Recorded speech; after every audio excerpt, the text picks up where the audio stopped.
Baik, Assalamualaikum warahmatullahi wabarakatuh. Perkenalkan, nama saya Kesi Hapsa, saya dari semester 3 Pendidikan Biologi. Di sini saya akan membuat video tentang tugas, yaitu menceritakan tentang biodata tokoh Muhammadiyah. Di sini saya mengambil tokoh Ki Haji Mas Mansur, lahir di Kampung Sawahan, Surabaya pada tanggal 25 Juni 1896. Ia adalah putra Kiai Mas Ahmad dari keluarga pesantren Sidoresno Surabaya dan ibunya yang bernama Ramlah.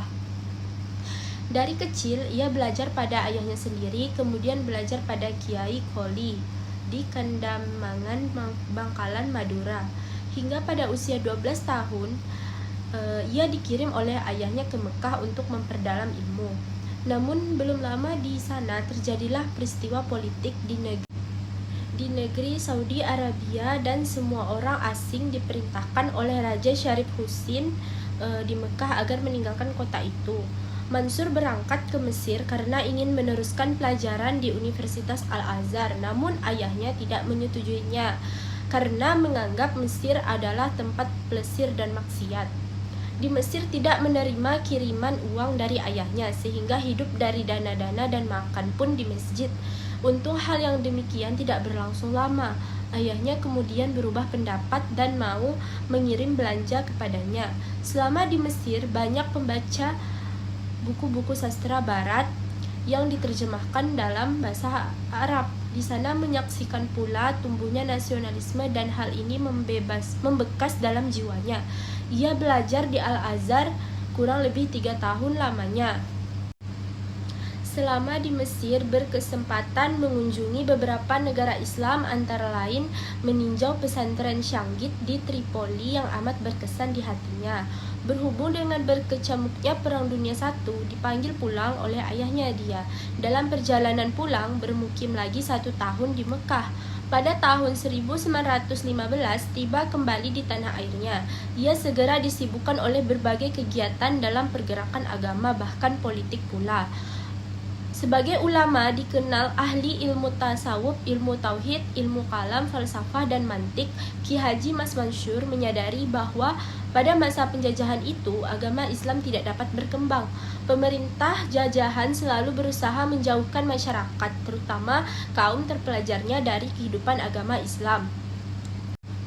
Ki Haji Mas Mansur sudah berkata pada zaman itu bahwa di tanah air kita, Indonesia ini, sebagian banyak dari kaum terpelajar kita yang lari dari agama Islam, lantaran merasa ragu-ragu disebabkan oleh keadaan pemeluknya yang pada masa ini sedang berada di lapisan yang paling rendah dan sungguh rendah martabat kedudukannya kalau dibandingkan dengan umat yang lain.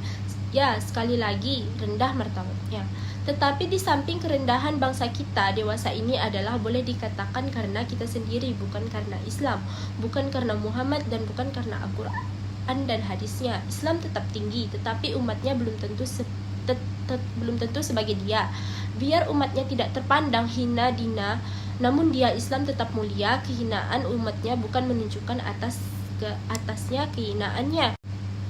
Tegasnya, kehinaan dan kebenaran serta kemuliaan pemeluk suatu agama itu bukan menjadi ukuran atas kehinaan agama yang dipeluknya, tetapi ukuran kebenaran dan kerendahan suatu agama itu ialah tersimpan di mata air agama itu sendiri. Setibanya kembali di tanah air dari Jakarta, Ki Haji Mansur tidak langsung pulang ke Surabaya, tetapi singgah di Yogyakarta pada Ki Haji Ahmad Dahlan, pendiri Muhammadiyah, untuk memperkenalkan diri dan bersilaturahmi. Rupanya sejak di negeri Saudi Arabia sudah tertarik oleh Muhammadiyah yang didirikan oleh Ki Haji Ahmad Dahlan 3 tahun sebelum pulang. Sejak itu terjadilah hubungan erat antara Ki Haji Mas Mansur dengan Ki Haji Ahmad Dahlan, dan pada tahun 1921 Ki Haji Mas Mansur pun masuk menjadi anggota Muhammadiyah.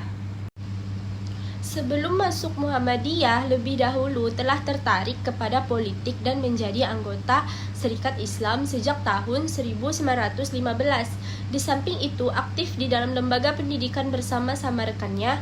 Ulama mendirikan Madrasah Nadatul Watan, Taswirul Afkar, dan mengajar di pesantren ayahnya, Madrasah Mufidah. Di sini menerapkan sistem Mesir.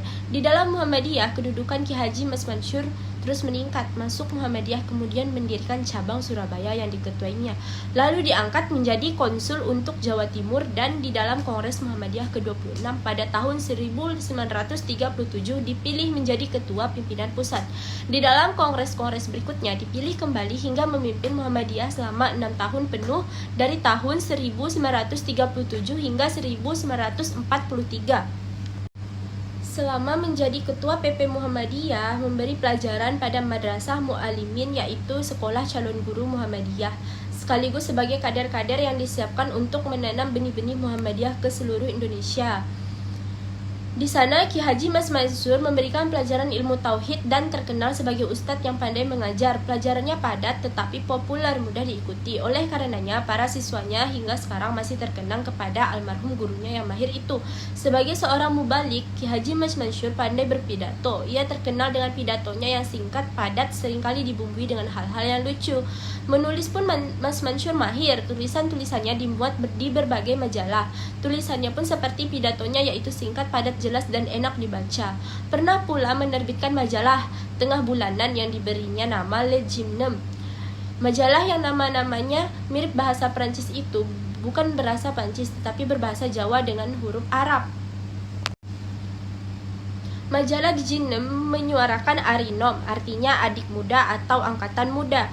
Majalah ini terbit tahun 1920. Kecuali berpidato dan menulis pun, ia juga suka berpolemik tentang sesuatu masalah. Ia selalu merasa perlu mendudukkan suatu persoalan sewajarnya, hingga masyarakat umum memahami soal itu dengan benar-benar. Kalau masih juga lawan polemiknya belum mengerti, Mas Mansur tidak segan-segan mendatanginya, tidak lain untuk menjelaskan persoalannya. Dalam memimpin Muhammadiyah, Mas Mansur menerapkan disiplin yang ketat, menarik garis antara pribadi dan organisasi.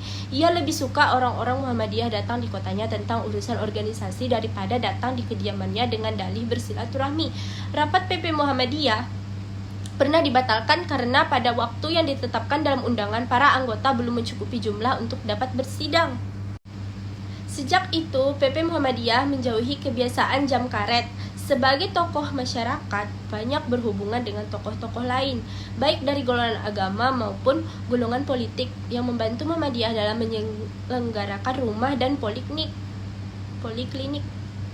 Ki Haji Mas Mansur tidak saja memiliki berbagai keahlian dalam soal-soal agama Islam, tetapi banyak pula prakarsanya mengembangkan agama Islam di tanah air. Pada tahun 1926 menjadi ketua MAIS atau Muktamar Al-Alam Al-Islam Farul Hindisi Syakiyah dengan sekretaris Haji Abu Salim. Dalam tahun itu juga menjadi ketua HOH atau Haji Organisasi Hindia, dan dalam tahun itu pula bersama HOS Cokro Aminoto dan Ki Haji Mas Mansur sejak berangkat ke Mekah untuk mewakili Indonesia dalam Muktamar Alam Islami sedunia. Ki Haji Mas Mansur adalah seorang ulama yang besar, juga seorang pemimpin yang disegani, bukan saja karena ilmunya yang luas dan dalam mengenai agama Islam, tetapi juga karena wataknya yang luhur dan berbudi. Pengaruhnya tidak terbatas di lingkungan umat Islam saja, tetapi juga meluas di segenap masyarakat bangsa.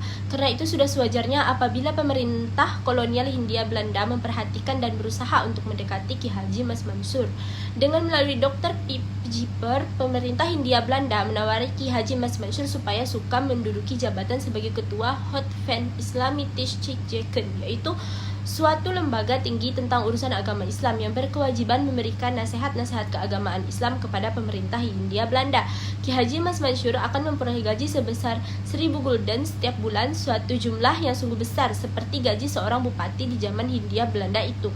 Tetapi di luar dugaan, pemerintah Hindia Belanda dan pihak-pihak yang tidak menyukai beliau, ternyata Ki Haji Mas Mansur pun menolak.